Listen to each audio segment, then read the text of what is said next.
Hello Odooers, welcome back to our channel Devintelle. Today we will see date filter for the task.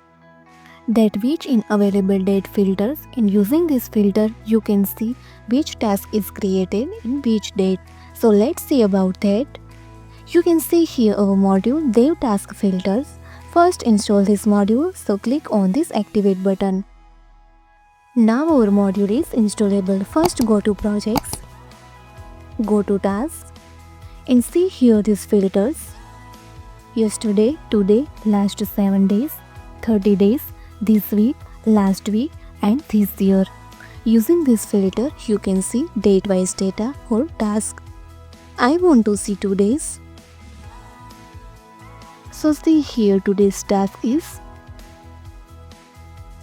Now I want to see this week,